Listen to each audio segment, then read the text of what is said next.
A couple of reminders while you're doing this warm-up problem.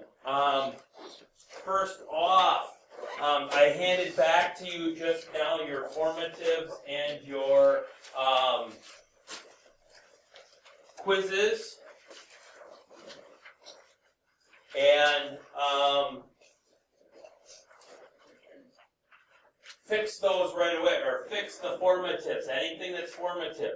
Like last week's, those two examples that I had to do that night, or and do the next day. Fix those right away.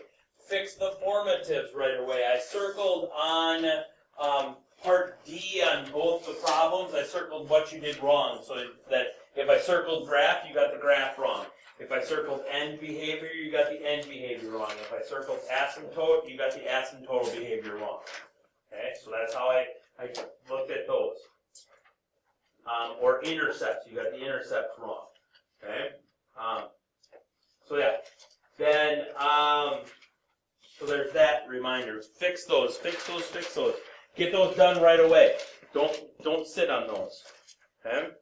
Upcoming, I put on the sideboard, you'll have formative assessments the next 2 Tuesdays, you'll have quizzes the next 2 Fridays, and you'll have a test on the 20th of December.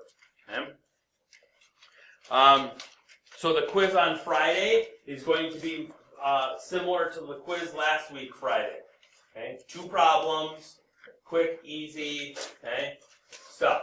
Okay? The only difference is we have a little extra stuff this week, so I put one problem front side, one problem back side, instead of having them both on the same side.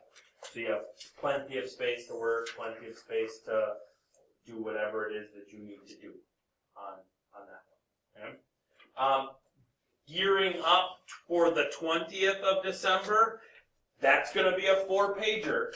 You get 55 minutes. Okay? So if you go to the bathroom at the beginning of class, you're wasting your own time.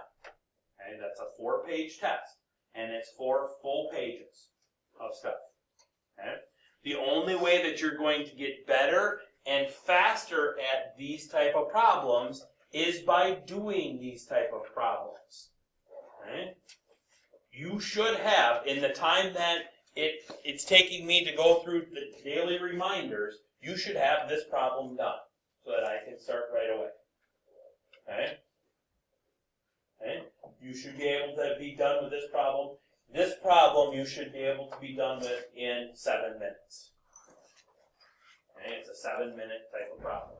10 for a little longer ones. Okay? Again, do. I also put up there that you'll have 2 homeworks due.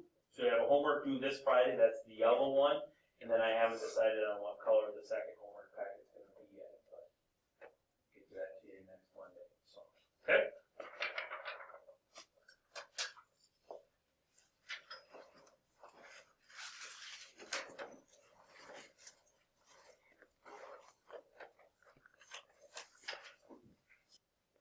Okay, here we go. So, step number 1 says, I need to set the denominator equal to 0 to find my domain and my vertical asymptotes. X equals 0, solved for me already, so the domain of this problem is all real numbers, but X cannot be equal to 0. Okay? That goes on my graph as a dashed vertical line along the y-axis.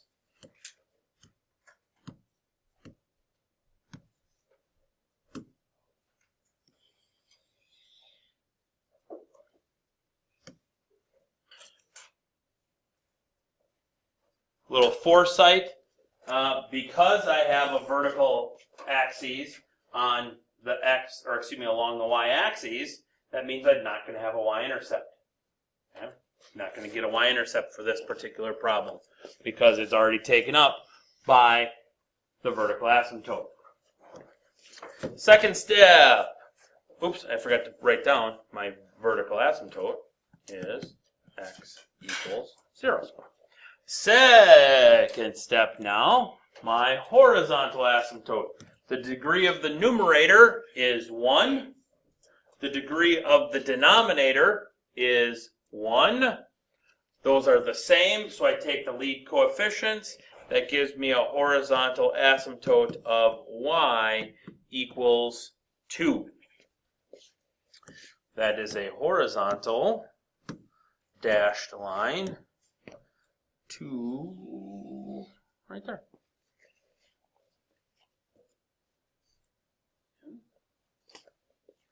Third step, I need to find my y-intercept, which is f of 0. If I didn't see the fact that I didn't have one in this particular case, I should see it now because I get negative 1 over 0, and that is just not possible. So my x-intercept, oops, excuse me, tap the brakes, my y-intercept is none.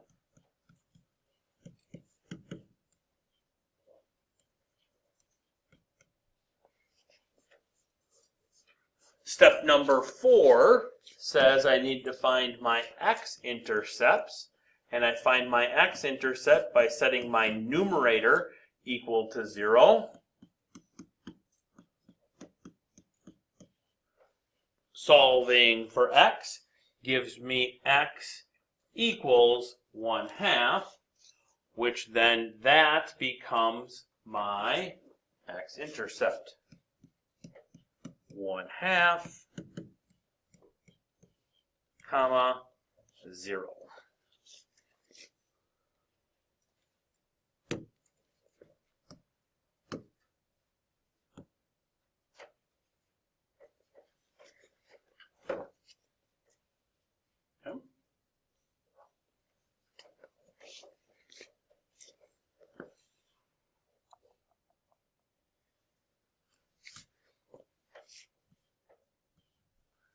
T-chart to get me some more points, I would go negative 1. If I put negative 1 in there, I get negative 2 minus 1 is negative 3 over negative 1, which is positive 3. If I put in negative 2, I get negative 4 minus 1, which is negative 5, over negative 2, which is 2.5. And if I put in negative 10, I get negative 20 minus 1 is negative 21 all over negative 10, which is 2.1.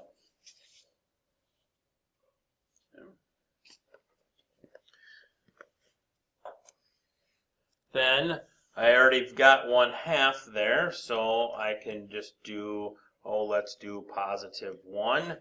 2 minus 1 is 1, divided by 1 is 1. 3 times 2 is 6, minus 1 is 5. Wait, tap the brakes. I went 3. I wanted to go 2 there, not 3. Dos. 2 times 2 is 4, minus 1 is 3, divided by 2 is 3/2. And then 10 is 20 minus 1, which is 19, divided by 10, which is 1.9.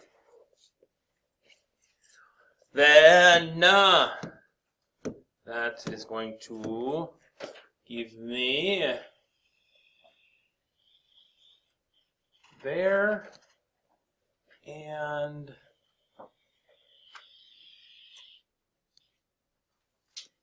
there. Okay. When I draw my function, the number of arrowheads that I draw in my function is the number of behaviors that I should get. So in this particular case, I should have 4 behaviors because I drew 1, 2, 3, 4 arrowheads on my function. So my end behavior first, as x goes to infinity, my function is going to 2 from below. As x goes to negative infinity, my function is going to 2 from above. That's the left and the right sides. We'll also need an extra piece of graph paper for today too.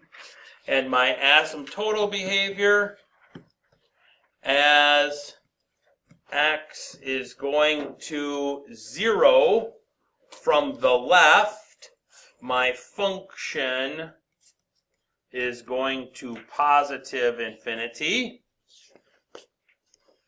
And as 0 is going, as x is going to 0 from the right, my function is going to negative infinity. Then I get those right off the graph. Questions on that one?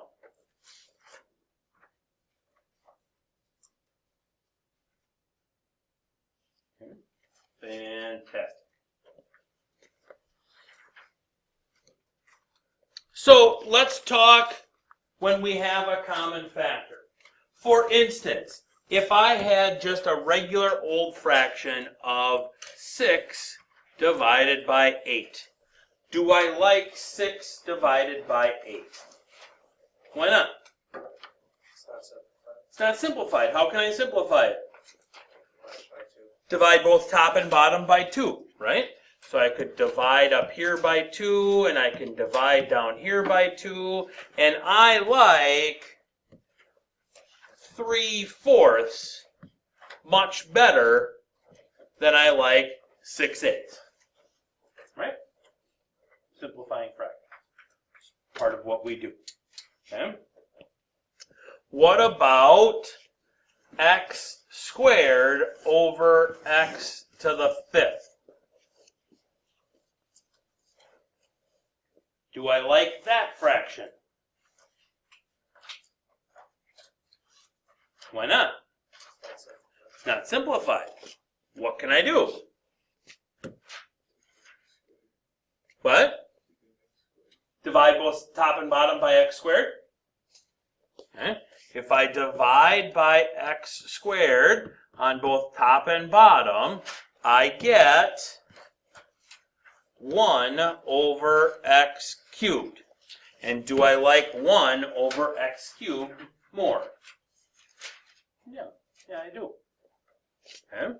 What about x squared over x to the 5th plus 1? Do I like that fraction?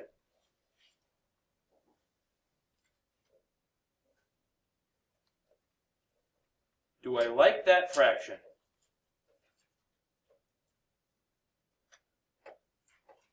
That one I actually like.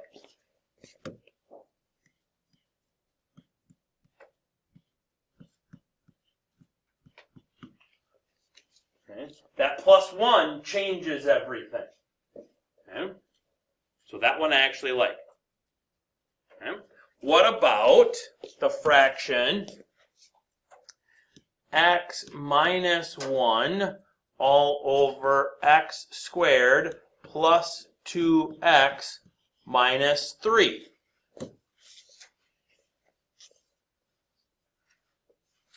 Do I like that fraction? That one I don't like. Okay. Because the bottom can be factored into x minus 1 and x plus 3. And then I can do what? Now I can cancel out the x minus 1s. So this one I like better as 1 over x plus 3. Okay? We have to factor in order to simplify. In the very left one, 6 over 8, we factored out a 2 when we divided. That's factoring. In the second one, we factored out an x squared. In the third one, nothing was common to factor from the top or the bottom, so that's why it was simplified. Okay? This leads us to 2 more steps for your sheet or in the steps in the processes that we go with. The first step that we're going to add in today is I am going to add in step 1.5. Step 1.5 says that we need to simplify our fraction. And because we're dealing with functions, the way that we go about simplifying our functions is we factor. We factor. We have to factor in the numerator. We have to factor in the denominator. Okay? And if the same term is in both, like in that last one, the same term was x minus 1, then we cross it out. We reduce, we simplify, whatever you want to call it. So that is step 1.5, which should fill in that gap in between step 1 and step 2 on your sheet. Okay? Now, the downfall with functions is that if something is able to be factored out, meaning if we crossed something out in step 1.5, that creates for us step number 5. If we don't simplify anything in step 1.5, we can skip step 5. Okay? But if something is able to be factored out, then that leads us to step number 5, which is we need to find the hole on the graph. Okay? And we'll have to go back and we'll have to adjust our vertical asymptote. Okay? So not only do we have to add in step number, from step 1.5, and then grab yourself an extra graph. But then we have to go back and adjust step number 1 also. Okay? So, how do we go about finding the hole or holes? Well, if something is factored out in step number 1.5, we crossed something out in step number 1.5, then we take what we crossed out and we set it equal to 0. And we solve that, which we've already really done because we did it in step number 1. So it should be very easy for you to do again. Okay? We're taking one of the restrictions away from, well, I shouldn't say we're taking one of the restrictions away. We're taking one of the vertical asymptotes away, or 2 of the vertical asymptotes. However many holes we have, we're taking those vertical asymptotes away. So we set that equal to 0. Then we're going to plug that into our new factored function. If we don't plug it into our new factored function and we plug it into our original function, we're going to get undefined. We're going to get an error because we're going to divide by 0. Okay? We have to put it into our newly created factored function. That's going to give us the y value. You put those two, that x value and that y value together, and that creates the coordinates of the hole. On the graph, we literally put a hole on our graph that can't be filled. Okay? So we're literally going to put a hole on our graph, and when we go to draw our function in, we have to pick up our pencil, go over the hole, so that we don't blow a shock or a strut or a tire going through a pothole. Okay?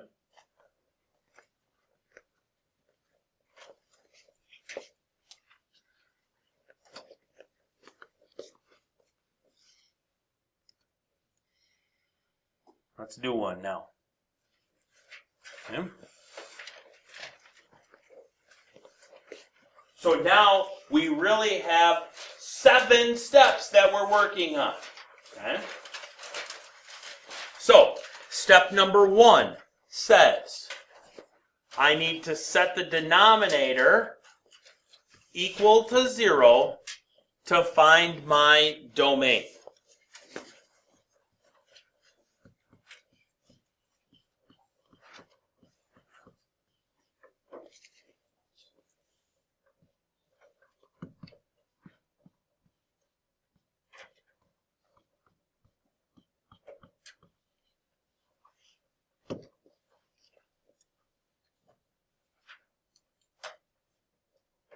Agree with that? That tells me that I have vertical asymptotes at x equals -2 and x equals +2. Agree? But the change now is I'm not going to draw them on just yet, because I've got to do step 1.5 first. Okay? So step 1.5 says I first need to factor this. Well, this becomes x minus 2 over x plus 2, x minus 2. Now both top and bottom have an x minus 2 factor in it. Right? Because I think about this top as a whole unit, and so I can factor out the x minus 2's. Which leaves me with my new function, f of x is equal to 1 over x plus 2.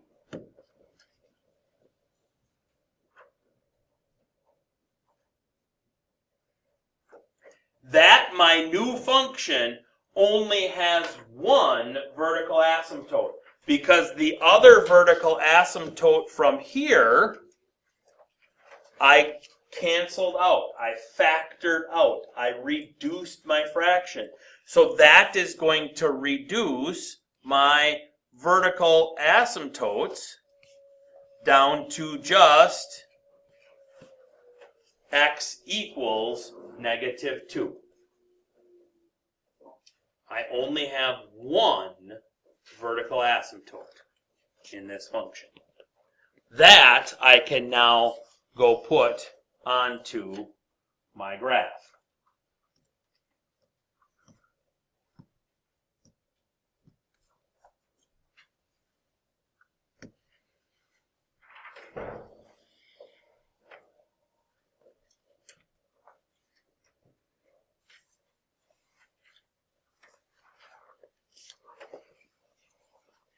And from now on, this is the function, f of x equals 1 over x plus 2, that I use from now on. For the remaining steps, that's the function that I'm going to use. Okay? So from there now I can figure out what my horizontal asymptote is. Degree of the top is 0. Degree of the bottom is 1. So that's a top is smaller case. So my horizontal asymptote is y equals 0.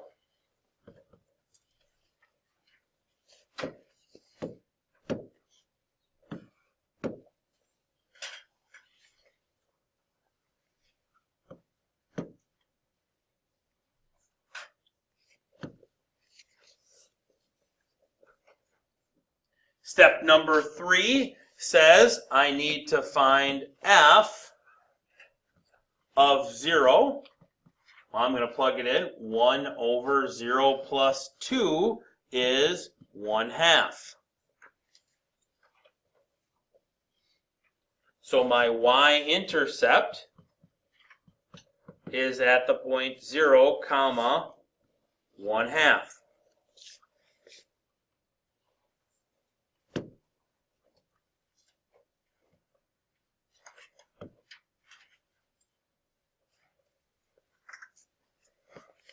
Step 4 says I need to set my numerator equal to 0. Can 1 be equal to 0? Why did you put it negative? Oh, did I put it at -1/2? Oops, I'm sorry.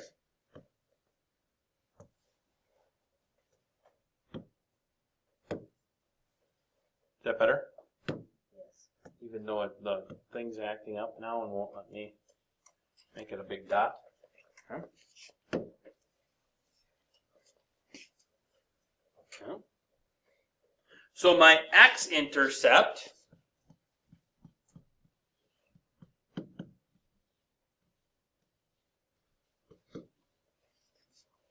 is none.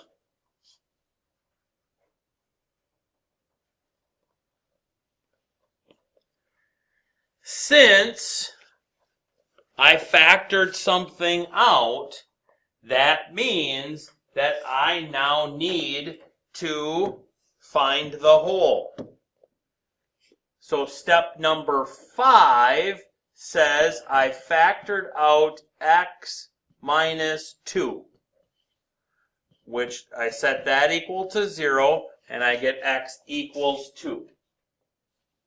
I plug that value into my function,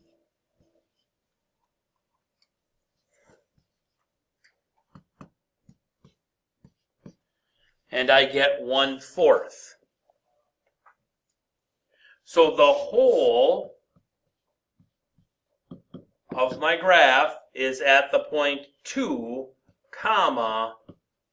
1/4.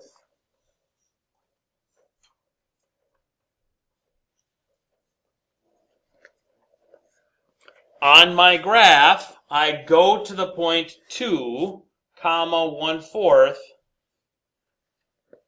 and I put a big hole there.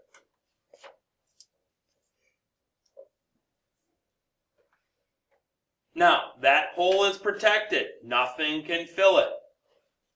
Okay? Because if something fills it, if something were to fill that hole, that means I would be able to go back here and I would be able to plug in +2 into that function and get an answer. 2 minus 2 is 0. 4 minus 4 is 0. 0 divided by 0 is, I don't know. Okay? So that's why it can't be filled. Okay?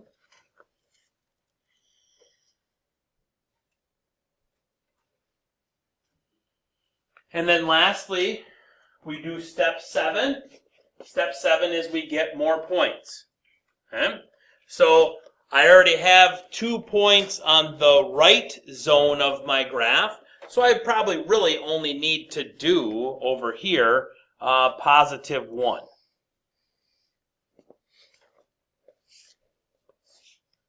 Oops, that should be black.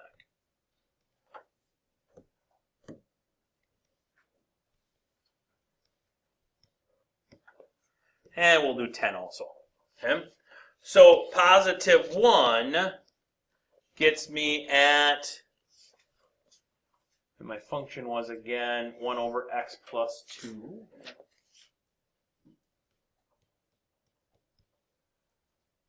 Gets me to 1/3. Oops, excuse me, I should have done -1, not +1.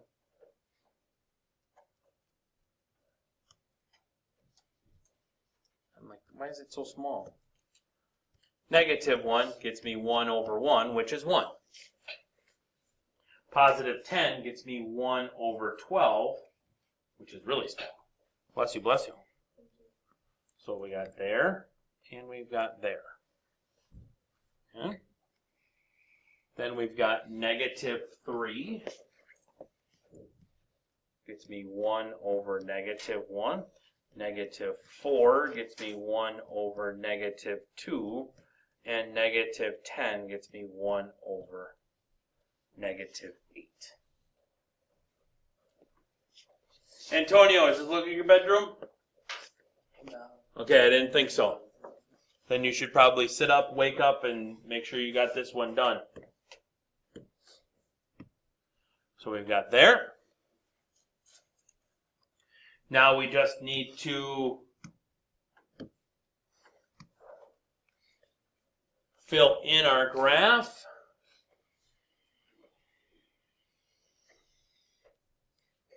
there. Here's the kicker.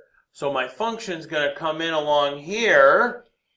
It's going to make my turn, but when I get here, I lift up my pencil, and was ist that there? And I go start on the other side of my hole and continue on.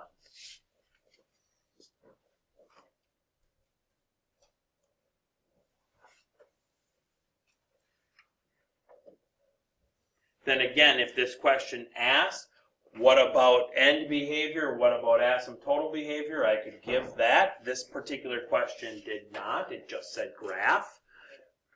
Question? Does the domain change when you get the new function? The domain does not change. That's why we don't, because x can still not equal positive 2. So that's why we only change vertical asymptotes.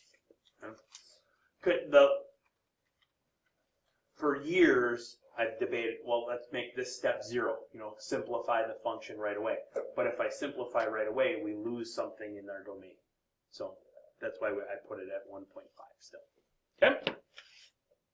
Other questions? Fantastic. What I would like you to do now is I would like you to graph that particular function. All right, so step number 1 says I still need to say that x squared plus 5x minus 6 equals 0. That factors to be x plus 6 and x minus 1. Agree with that factoring? Yes. Okay, so that then means that x plus 6 equals 0. So x equals negative 6. X minus 1 equals 0. X equals positive 1. Okay? So that gives me a domain then of all real numbers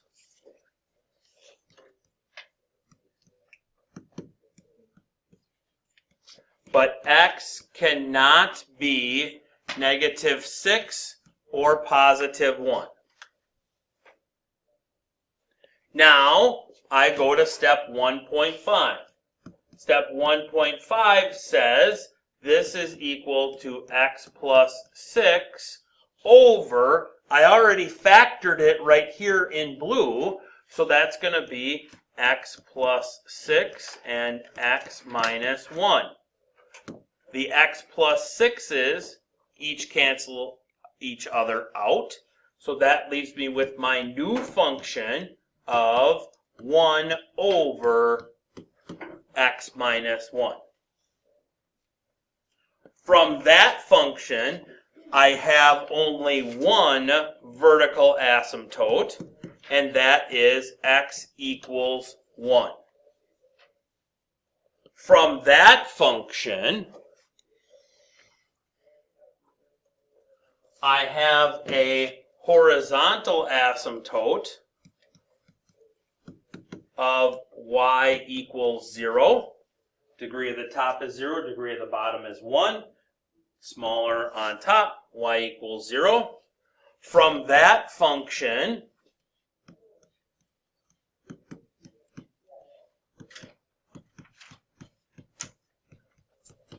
I have a y-intercept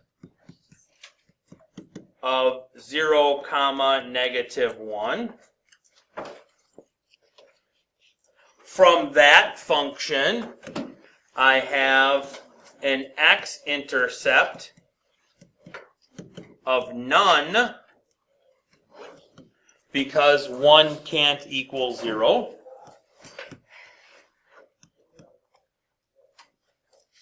Let's get some of this stuff on here. So we've got 1. That's here. We've got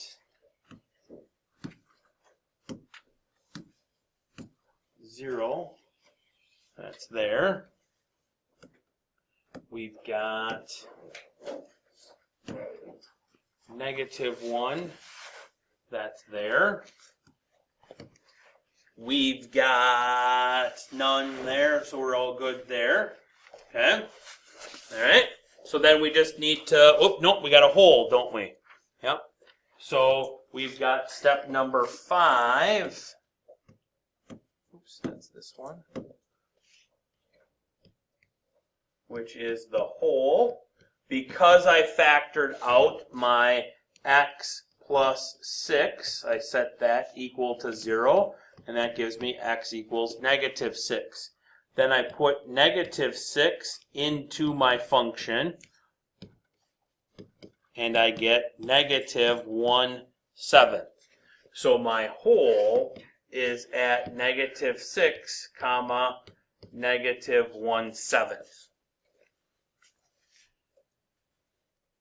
1, 2, 3, 4, 5, 6, negative 1/7. Okay. Truly, I have enough information on this side. My function's going to come in along here. I'm going to pick up, come in, make a curve, and go down. So really, I just need to find on the other side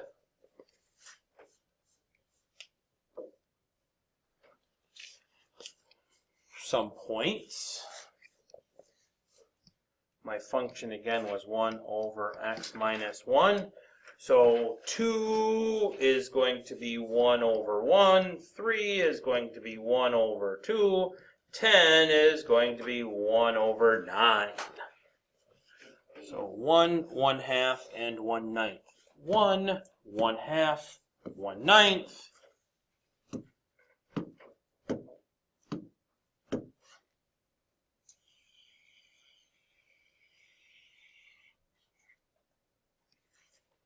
Shabam. There's my card.